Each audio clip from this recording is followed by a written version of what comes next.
Pool season is right around the corner. Tonight, we're learning how a local organization is helping kids get over their fear of the water, learn how to swim, and even compete.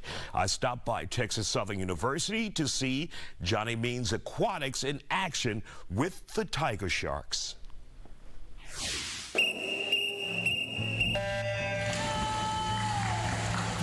Coach Tucker, we always hear from the community, from the world, that black kids don't know how to swim. You come here to Johnnie Means Aquatics and you see a different story. How important is it that you guys teach these kids how to swim? Oh, it's absolutely important. We're actually one of the largest demographics that suffer from drowning. And so, how important is swimming in life to a child when they learn at an early age? Extremely important to keep them safe, for them to be able to have fun around the water, and it's a good life skill to have. Absolutely. And Coach, you have been doing this for decades, and now you're teaching another generation. How important is that for you, to keep that lesson going? Well, the legacy is great. First of all, I remember when, like you said, black kids were supposedly not able to swim.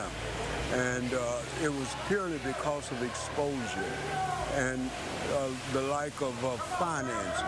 Swimming can be a very, very expensive sport, and what these ladies are doing is absolutely great because of the fact that they are doing this at a very reasonable cost, comparatively speaking, with other programs.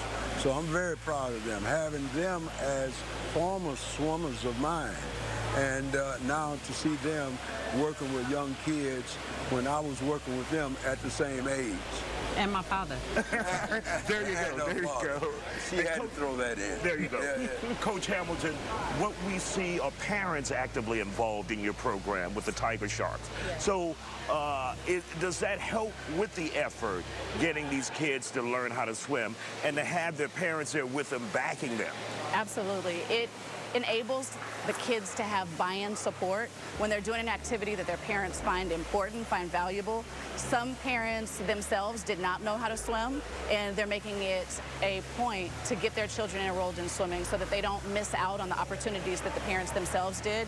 When we think about learning to swim as a life safety skill, it allows them to participate in summer camps. It allows them to participate in after-school activities.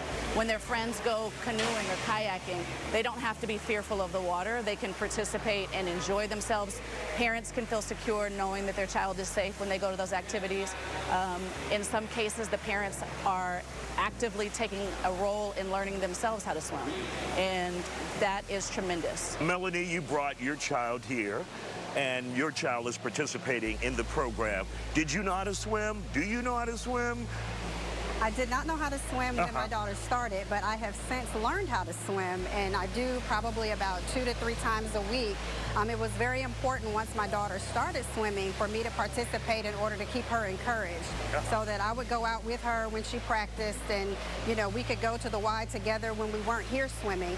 And then there were other parents here as well that came along, and we would meet here on Saturdays so that the coaches could give us pointers and tips on how to improve our swimming. And of course, having your child having the ability to swim, they could compete professionally if they wanted to. Is that something that your kid is thinking about? Absolutely. It's one of the things that's most important for this type of program, because it is actually the type of program that feeds into those that will aspire to become Olympians. We look at our kids, they come here, they train, they work really hard, but this is the direct path that they have to move for each level so that they can become that junior Olympic swimmer and then go further to become that Olympian. And so this is definitely the path that many of the children choose.